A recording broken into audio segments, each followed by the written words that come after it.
ಕೂಡ ರೆಡಿ ಇದ್ದಾರೆ. ಡಾಕ್ಟರ್ ಚಿರು ಕರೆ ಮಾಡಿದ್ದಾರೆ. ನಮಸ್ತೆ. ನಮಸ್ತೆ ಮೇಡಮ್. ನಮ್ಮ ಜೊತೆ ಡಾಕ್ಟರ್ ಇದ್ದಾರೆ, ಮಾತನಾಡಿ. ಪ್ರಶ್ನೆ ಏನಿದೆ ಕೇಳಿ. ನಮಸ್ಕಾರ. ನಮಸ್ಕಾರ ಸರ್, ಹೇಳಿ ಸರ್. ನಮ್ ಸ್ನೇಹಿತರದೊಂದು ಫುಲ್ ಅರ್ಧ ಕೂದಲು ಉದುರ್ತಾ ಇದೆ. ಓಕೆ. ಅದನ್ನ ಅವರು ನಾಟಿ ಮಾಡಿಸ್ಕೊಂಡ್ರೆ ಪರ್ಮನೆಂಟ್ ಆಗಿ ಏನಾದ್ರು ಸೈಡ್ ಎಫೆಕ್ಟ್ಸ್ ಏನಾದ್ರು ಇದೆಯಾ ಸರ್? ನಾಟಿ ಮಾಡಿಸ್ಕೊಳ್ಳೋದು ಅನ್ನೋದಕ್ಕೆ ಲೈಕ್ ಇಲ್ಲಿ ಕಂಪ್ಲೀಟ್ ಆಗಿ ಮೇಲ್ಗಡೆ ಹೋಗಿರುತ್ತೆ ಅಂತ ಹೇಳಿದ್ರೆ ನೀವು ನಿಮ್ಮ ಸ್ನೇಹಿತಿಗೆ ನಾಟಿ ಅಂತಂದ್ರೆ ಜನರಲಿ ಹೇರ್ ಟ್ರಾನ್ಸ್ಪ್ಲಾಂಟೇಶನ್ ಗೆ ನಾಟಿ ಏನಂತ ಒಂದು ಕಾಮನ್ ವರ್ಡ್ ಯೂಸ್ ಮಾಡ್ತಾರೆ. ಹೇರ್ ಟ್ರಾನ್ಸ್ಪ್ಲಾಂಟೇಶನ್ ಅಂತಂದಾಗ ಏನಾಗುತ್ತೆ ಅಂತಂದ್ರೆ ಹಿಂದೆ ಇರುವಂತ ಹೇರ್ ಫಾಲಿಕಲ್ಸ್, ಹಿಂದೆ ಇರುವಂತ ಹೇರ್ ಬೀಜಗಳನ್ನ ತೆಗೆದ್ಬಿಟ್ಟು ಮುಂದೆ ಹಾಕುವಂತಹದ್ದು. ಓಕೆ. ಸೊ ಹಿಂದೆ ಇರುವಂತ ಬೀಜಗಳು ತೆಗೆದ್ಬಿಟ್ಟು ಮುಂದೆ ಹಾಕಿದಾಗ ಮುಂದೆ ಬೆಳೆಯುತ್ತೆ. ಹಿಂದೆ ನಾವೇನ್ ಬೀಜಗಳು ತೆಗೆದಿರ್ತೀವಲ್ಲ, ಮತ್ತೆ ಯಾವುದೇ ಕಾರಣಕ್ಕೂ ಅಲ್ಲಿ ಹೇರ್ ಮತ್ತೆ ಬೆಳೆಯಲ್ಲ. ಸೊ ಹಾಗಾಗಿ ಇಲ್ಲಿ ಸರ್ಟನ್ ಸ್ಕೋಪ್ ಮತ್ತು ಲಿಮಿಟೇಷನ್ಸ್ ಎರಡು ಇರುತ್ತೆ ಹೇರ್ ಟ್ರಾನ್ಸ್ಪ್ಲಾಂಟೇಶನ್ ಅಲ್ಲಿ. ಅಂದ್ರೆ ನಾವು ಕಂಪ್ಲೀಟ್ ಆಗಿ ಮೇಲ್ಗಡೆ ಹೋಗಿದೆ ಅಂತಂದ್ರೆ ಈಗ ನ್ಯಾಚುರಲ್ ಆಗಿ ಎಷ್ಟು ಹೇರ್ ಇರುತ್ತೆ ನೋಡಿ, ಅಷ್ಟೊಂದೆಲ್ಲ ಹಿಂದಿಂದ ತೆಗೆದ್ಬಿಟ್ಟು ಮುಂದೆ ಹಾಕಕ್ ಆಗಲ್ಲ ಅಲ್ಲಿ. ಯಾಕಂದ್ರೆ ಪರ್ಮನೆಂಟ್ ಆಗಿ ಹಿಂದೆ ಲಾಸ್ ಆಗ್ಬಿಡುತ್ತೆ ಅಲ್ಲಿ. ಸೊ ಹಾಗಾಗಿ ಸರ್ಟನ್ ಅಮೌಂಟ್ ಆಫ್ ಕೂದಲುಗಳು ಮಾತ್ರ ಹಾಕ್ಬೋದು. ಸೇ ಅಬೌಟ್ 4000 to 4500 ಸ್ಟ್ಯಾಂಡ್ಸ್ ವರೆಗೂ ನಾವು ಹಾಕಬಹುದು. ಸೊ ಹಾಗಾಗಿ ಅದು ಕಂಪ್ಲೀಟ್ ಫೀಲ್ ಬರೋದಿಲ್ಲ ನಮಗೆ. ಕಂಪ್ಲೀಟ್ ಆಗಿ ನ್ಯಾಚುರಲ್ ಆಗಿ ಎಲ್ಲಾ ಕೂದಲುಗಳು ಬಂದಿದೆ ಅಂತ ಸುಮ್ಮನೆ ಮುಂದ್ಗಡೆ ಇರುವಂತದ್ದು ಒಂದು 2-3 ಲೈನ್ಗಳನ್ನ ಹಾಕೊಳ್ಬಹುದು ಆಗುತ್ತೆ ಅದು. ಸೊ ಅದಕ್ಕಿಂತ ಬೆಟರ್ ಅಂತಂತ ಹೇಳಿದ್ರೆ ಫಸ್ಟ್ ಇರುವಂತ ಹೇರ್ಗಳನ್ನ ಉಳಿಸ್ಕೊಂಡು ಅವನ್ನ ಚೆನ್ನಾಗಿ ಮಾಡ್ಕೊಳ್ಳೋದು ಒಳ್ಳೇದು. ಸೊ ಯಾವುದೇ ರೀತಿಯಂತ ಅಡ್ವರ್ಸ್ ಎಫೆಕ್ಟ್ಸ್ ಏನು ಇರೋದಿಲ್ಲ ಟ್ರಾನ್ಸ್ಪ್ಲಾಂಟೇಶನ್ ಅಲ್ಲಿ ಕೂಡ. ಬಟ್ ಪ್ರೀ ಕಂಡೀಷನ್ಸ್ ಗಳಿರುತ್ತೆ. ಅದಕ್ಕೆ ಆದಂತದ್ದು ಪ್ರೀ ಕಂಡೀಷನ್ಸ್ ಅಂದ್ರೆ ಯಾವುದೇ ರೀತಿಯಂತ ಹೆಲ್ತ್ ಇಶ್ಯೂಸ್ ಇರಬಾರ್ದು. ಓಕೆ. ಸೊ ಡಯಾಬಿಟಿಕ್ ಆಗಿರಲಿ, ಹೈಪರ್ಟೆನ್ಸಿವ್ ಆಗಿರಲಿ, ಥೈರಾಯ್ಡ್ ಪ್ರಾಬ್ಲಮ್ಸ್ಗಳಾಗಿರಲಿ, ಸೊ ಇದನ್ನೆಲ್ಲ ನೋಡ್ಕೊಂಡ್ಬಿಟ್ಟು ಅದ್ರ ಪ್ರಕಾರನೇ ಅದು ಮಾಡಿಸ್ಕೊಳ್ಬೇಕಾಗತ್ತೆ. ಅದು ಸೇಫ್ಟಿ ಮೆಜರ್ಸ್ಗಳನ್ನ ತಗೊಳ್ಬೇಕಾಗತ್ತೆ ಅದಕ್ಕೆ ಅಂತ ಹೇಳ್ಬೋದು. ಓಕೆ, ಕರೆ ಮಾಡಿದ್ದಕ್ಕೆ ಧನ್ಯವಾದಗಳು ಡಾಕ್ಟರ್. ನಾವು ಮಾತನಾಡ್ತಾ ಇದ್ವಿ, ಯಾವ ವಯಸ್ಸಿನವರಲ್ಲಿ ಹೆಚ್ಚಾಗಿ ಕಂಡು ಬರುತ್ತೆ ಡಾಕ್ಟರ್ ಈ ಏರ್ ಫಾಲ್?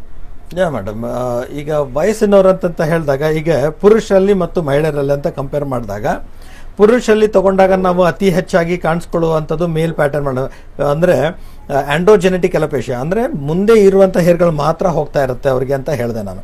ಇದು ಒಂದು ಹಾರ್ಮೋನಲ್ ಇಂಡ್ಯೂಸ್ಡ್ ಹೇರ್ ಲಾಸ್ ಅಂತ ಹೇಳ್ತೀವಿ. ಹಾರ್ಮೋನ್ ಅಂತ ಹೇಳಿದ್ರೆ ಬಾಡಿಯಲ್ಲಿ ಒಂದು ಟೆಸ್ಟೋಸ್ಟಿರೋನ್ ಅಂತ ಹಾರ್ಮೋನ್, ಇದು ಪುರುಷರಲ್ಲಿ ಜಾಸ್ತಿ ಇರುತ್ತೆ ಕಂಪೇರ್ ಟು ಮಹಿಳೆಯರಲ್ಲಿ. ಸೊ ಈ ಪರ್ಟಿಕ್ಯುಲರ್ ಟೆಸ್ಟೋಸ್ಟಿರೋನ್ ಅಂತ ಹಾರ್ಮೋನ್ ಒಂದು ಬೈ ಪ್ರಾಡಕ್ಟ್ ಅಲ್ಲಿ ಕನ್ವರ್ಟ್ ಆಗ್ತಾ ಇರುತ್ತೆ. ಅದಕ್ಕೆ ಡೈಹೈಡ್ರೋ ಟೆಸ್ಟೋಸ್ಟಿರೋನ್ ಅಂತ ಹೇಳ್ತೀವಿ. ಈ ಪರ್ಟಿಕ್ಯುಲರ್ ಹಾರ್ಮೋನೇ ಮೇನ್ ಕಾರಣ ಆಗುತ್ತೆ ಈ ಬಾಳ್ನೆಸ್ಗೆ. ಅದು ಏನ್ ಮಾಡುತ್ತೆ, ನಮ್ಮ ಮೇಲ್ಗಡೆ ಇರುವಂತ ಹೇರ್ ಫಾಲಿಕಲ್ಸ್ ಗಳಿಗೆ ಎಫೆಕ್ಟ್ ಮಾಡಕ್ ಶುರು ಮಾಡುತ್ತೆ. ಮಾಡಿದಾಗ ಏನಾಗುತ್ತೆ, ಫಾಲಿಕಲ್ಸ್ ಎಲ್ಲ ಥಿನ್ ಆಗ್ತಾ ಬಂದು ಇಲ್ಲಿ ಹೇರ್ ಫಾಲ್ ಆಗಿ ಮತ್ತೊಂದು ಹೇರ್ನ ಡೆವಲಪ್ ಆಗ್ತಾ ಇರೋದಿಲ್ಲ. ಈ ರೀತಿಯಾದಂತ ಹೇರ್ ಲಾಸ್ ಪುರುಷರಲ್ಲಿ ಜಾಸ್ತಿ ಕಾಣಿಸ್ಕೊಳ್ಳುತ್ತೆ ಅಂತ ಹೇಳ್ಬೋದು. ಯಾಕಂದ್ರೆ ಮೇನ್ ರೀಸನ್ ಬಂದ್ಬಿಟ್ಟು ಈ ಟೆಸ್ಟೋಸ್ಟಿರೋನ್ ಅಂತ ಹಾರ್ಮೋನು ಪುರುಷರಲ್ಲಿ ಜಾಸ್ತಿ ಇರುತ್ತೆ ದೆನ್ ಕಂಪೇರ್ ಟು ಫಿಮೇಲ್ಸ್, ಮಹಿಳೆಯರಲ್ಲಿ. ಸೊ ಹಾಗಾಗಿ ಇದು ಪುರುಷರಲ್ಲಿ ಜಾಸ್ತಿ ಕಾಣಿಸ್ಕೊಳ್ಳುತ್ತೆ ಅಂತ ಹೇಳ್ಬೋದು. ಡಾಕ್ಟರ್, ಹಾಗೇನೆ ಈಗ ಪುರುಷರಲ್ಲಿ ಮತ್ತೆ ಮಹಿಳೆಯರಲ್ಲಿ ಇಬ್ಬರಲ್ಲೂ ಕೂಡ ಈ ಏರ್ ಫಾಲ್ ಸಮಸ್ಯೆ ಉಂಟಾಗುತ್ತೆ. ಕಾರಣಗಳು ಬೇರೆ ಬೇರೆ ಇರುತ್ತಾ ಅಥವಾ ಒಂದೇ ರೀತಿ ಇರುತ್ತಾ ಹೀಗೆ? ಎಸ್ ಮೇಡಮ್, ಈಗ ಅದೇ ಹೇಳ್ತಾ ಇದ್ದೆ. ಈಗ ನಾನು ಪುರುಷರಲ್ಲಿ ಕಾಣಿಸ್ಕೊಳ್ಳುವಂತದ್ದು ಇದು ಕಾರಣ, ಒಂದು ರೀತಿಯಾದಂತ ಕಾರಣ ಆಯ್ತು.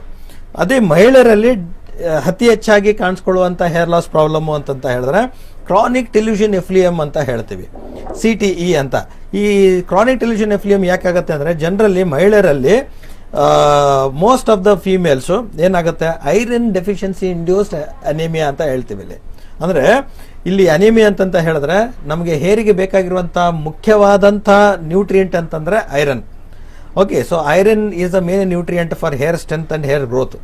ಆ ಪರ್ಟಿಕ್ಯುಲರ್ ಐರನ್ ಅಂತ ಅಂಶ ಮಹಿಳೆಯರಲ್ಲಿ ತುಂಬಾ ಕಡಿಮೆ ಇರೋದ್ರಿಂದ ಏನಾಗುತ್ತೆ, ಎಕ್ಸೆಸಿವ್ ಹೇರ್ ಫಾಲ್ ಆಗೋಕ್ಕೆ ಶುರು ಆಗುತ್ತೆ. ಅಂದ್ರೆ ನಿರ್ದಿಷ್ಟವಾದಂಥದ್ದು ಪ್ರತಿದಿನ ನಮಗೆ ಅಪ್ ಟು 100 ಕೂದಲುವರೆಗೂ ಬಿತ್ತು ಅಂದ್ರೂ ನಾರ್ಮಲ್ ಅಂತ ಕರಿಬಹುದು.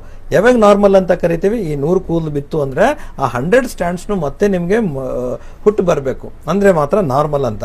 ಈಗ ಪ್ರತಿದಿನ ಒಂದು 5 ಕೂದಲನ್ನೇ ಬೀಳಿ ಆ 5 ಕೂದಲುಗಳನ್ನು ಅಬ್ನಾರ್ಮಲ್ ಆಗುವಂತ ಚಾನ್ಸಸ್ ಯಾವಾಗ ಅಂತಂದ್ರೆ ಅದು ಬಿದ್ದು ಬಿಟ್ಟು ಮತ್ತೆ ಬರ್ತಾ ಇರೋದಿಲ್ಲ. Right. So this is when we call it as abnormal ಅಂತ. ಸೊ ಈಗ ಮಹಿಳೆಯರಲ್ಲಿ ಏನಾಗುತ್ತೆ, ನಿರ್ದಿಷ್ಟವಾದಂತಹ 100 ಸ್ಟ್ಯಾಂಡ್ಸ್ ಅಂತ ಏನು ಹೇಳಿದೆ ನೋಡಿ, ಅದಕ್ಕಿಂತ ಹೆಚ್ಚಾಗಿ ಹೇರ್ ಫಾಲ್ ಆಗಕ್ಕೆ ಶುರು ಆಗಿರುತ್ತೆ. More than 100 stands. So 250, 300. So ತಲೆ ಮೇಲೆ ಸ್ನಾನ ಮಾಡಿಬಿಟ್ರೆ, ಆಯಿಲ್ ಹಚ್ಕೊಂಡ್ಬಿಟ್ರೆ ತುಂಬಾ ಬಂಚ್ ಆಗಿ ಬರಕ್ಕೆ ಶುರು ಮಾಡಿರುತ್ತೆ. ಸೊ ಇದಕ್ಕೆ ಸಾಕಷ್ಟು ಡಿಫ್ರೆಂಟ್ ಕಾರಣಗಳಿರುತ್ತೆ. ಒಂದು ಮೋಸ್ಟ್ ಆಫ್ ದ ಟೈಮ್ ಏನಾಗುತ್ತೆ ಮಹಿಳೆಯರಲ್ಲಿ ಐರನ್ ಡೆಫಿಷಿಯನ್ಸಿ ಅಂತ ಹೇಳ್ದ, ಇನ್ನೊಂದು PCOD ಅಂತ ಹೇಳೋದು. ಸೊ ಪಾಲಿಸಿಸ್ಟಿಕ್ ಓವರಿಯನ್ ಇದೆ most of the Young females. So ಈ ಯಂಗ್ ಫೀಮೇಲ್ಸ್ ಅಲ್ಲಿ ಏನಾಗುತ್ತೆ ಅಂತ ಹೇಳಿದ್ರೆ PCOD ತುಂಬಾ ಕಾಮನ್ ಆಗಿ ಕಾಣಿಸ್ಕೊಳ್ತಾ ಇದೆ ಈ ಪ್ರಾಬ್ಲಮ್.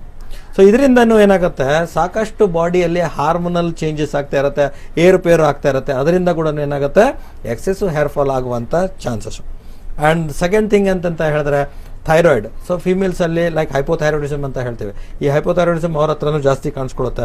ಸೊ ಅದರಿಂದನೂ ಆಗುವಂಥ ಚಾನ್ಸಸ್ಸು. ಈಗ CTA ಅಂತಂತ ಹೇಳಿದಾಗ, ಸೊ ಆಫ್ಟರ್ ಡೆಲಿವರಿ ಆಗಿದ ನಂತರ ಕೂಡ ಏನಾಗುತ್ತೆ, ಸಾಕಷ್ಟು ಬಾಡಿಯಲ್ಲಿ ಹಾರ್ಮೋನಲ್ ಚೇಂಜಸ್ ಆಗ್ತಾ ಇರುತ್ತೆ. ಸೊ ಹಾಗಾಗಿ ಆ ಟೈಮಲ್ಲಿನೂ ಎಕ್ಸೆಸಿವ್ ಹೇರ್ ಫಾಲ್ ಆಗುವಂಥದ್ದು. This all comes under CTA.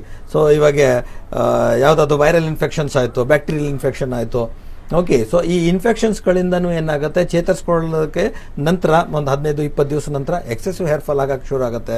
ಕೆಲವೊಂದು ಅಡ್ವರ್ಸ್ ಎಫೆಕ್ಟ್ಸ್ಗಳಿಂದನೂ, ಸರ್ಟನ್ ಮೆಡಿಸಿನ್ಸ್ ಅಡ್ವರ್ಸ್ ಎಫೆಕ್ಟ್ ಇರುತ್ತದೆ, ಆ ಮೆಡಿಸಿನ್ ಅಡ್ವರ್ಸ್ ಎಫೆಕ್ಟಿಂದನೂ ಎಕ್ಸೆಸಿವ್ ಹೇರ್ ಫಾಲ್ ಆಗಕ್ಕೆ ಶುರು ಆಗಿರುತ್ತೆ.